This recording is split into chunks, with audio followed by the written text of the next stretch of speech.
সাভারে সিটি ও ড্যাফোডিল বিশ্ববিদ্যালয়ের শিক্ষার্থীদের মাঝে রাতভর সংঘর্ষ হয়েছে। রাত ৯টা থেকে ভোর ৪টা পর্যন্ত থেমে থেমে চলা সংঘর্ষে বেশ কয়েকজন শিক্ষার্থী আহত হয়েছেন। এ সময় বিক্ষুব্ধ শিক্ষার্থীরা অন্তত 10টি যানবাহন ভাঙচুর ও 5টিতে অগ্নিসংযোগ করে। আর এই নিয়ে আরো জানাতে সাভার থেকে যোগ দিচ্ছেন সহকর্মী তানভীর আহমেদ। সেখানকার পরিস্থিতি কি? এখন পর্যন্ত আইন শৃঙ্খলা বাহিনীর সেখানে পৌঁছেছে কি না, কি বলছে প্রশাসন এবং বিশ্ববিদ্যালয় কর্তৃপক্ষ?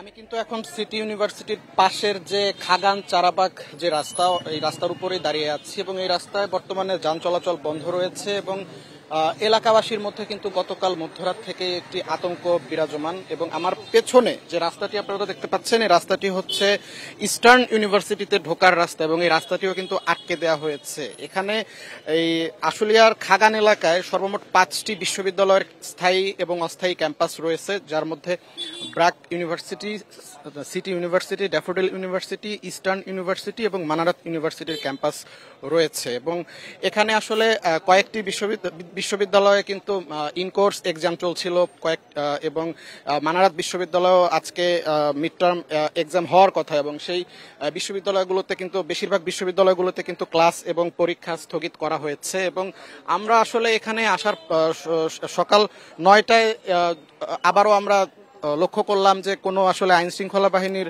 সদস্য কিন্তু এসে পৌঁছায়নি সকাল নাগাদ। তবে রাতে যখন পরিস্থিতি খুবই বাজে ছিল, সে সময় আসলে আমরা সেনাবাহিনী এবং পুলিশের কিছু সদস্যকে এসে এখানে আসলে যে একটি অপ্রীতিকর পরিস্থিতির সৃষ্টি হয়েছিল, সেই পরিস্থিতি তারা শান্ত করার চেষ্টা করেছিল।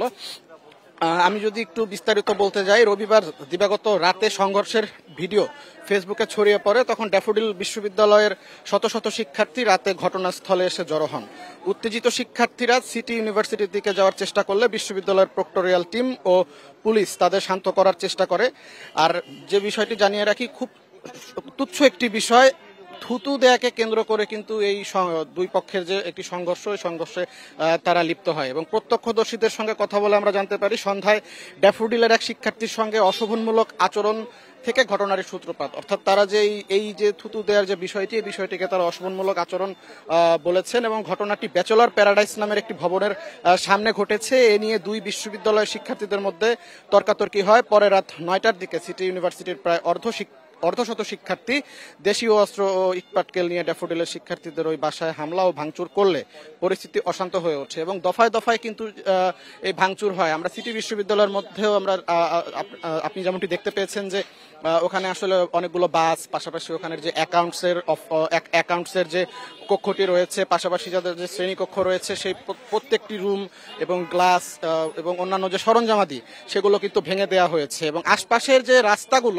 রাস্তাগুলো কিন্তু এখন আটকে দেওয়া হয়েছে, এখানে কোনো গাড়ি চলাচল করতে পারছে না এবং সাধারণ মানুষ কিন্তু হেঁটে এখান থেকে আসলে তাদের যে গন্তব্য, সেই গন্তব্যে যাচ্ছে। এবং এদিক দিয়ে আসলে আমি যদি বলি যে এই যে রাস্তাটি রয়েছে, এই রাস্তা দিয়ে আসলে বিরুলিয়া ব্রিজ হয়ে অনেকে মিরপুর এবং উত্তরার দিকে আসলে চলাচল করে এবং আরেক পাশ দিয়ে আসলে ক্যান্টনমেন্ট, নবীনগর এবং টাঙ্গাইল যে রোডটি রয়েছে, সেই রোডের দিকে কিন্তু মানুষ চলাচল করে। কিন্তু এইখানে এখন যে অবস্থা, সিটি বিশ্ববিদ্যালয়ের যে খাগান এলাকাটি রয়েছে সেই পাশ দিয়ে এবং এই পাশ দিয়ে যদি বলি আকরাইন যে এলাকাটি রয়েছে, এই দুই পাশ দিয়েই কিন্তু রাস্তা বন্ধ করে দেওয়া হয়েছে এবং এখানে আসলে মানুষ এখন খুবই অপ্রীতিকর, খুবই দুশ্চিন্তায় রয়েছে এবং তাদের মধ্যে একটি আতঙ্ক বিরাজ করছে। তো এখন পর্যন্ত ড্যাফোডিল এবং সিটি বিশ্ববিদ্যালয়ের যে ঘটে যাওয়া সংঘর্ষ, সেই সংঘর্ষ নিয়ে আমার কাছে এখন পর্যন্ত এই ছিল সর্বশেষ। সাভারের শিক্ষার্থীদের সংঘর্ষের ঘটনার বিস্তারিত জানাচ্ছিলেন সহকর্মী তানভীর আহমেদ।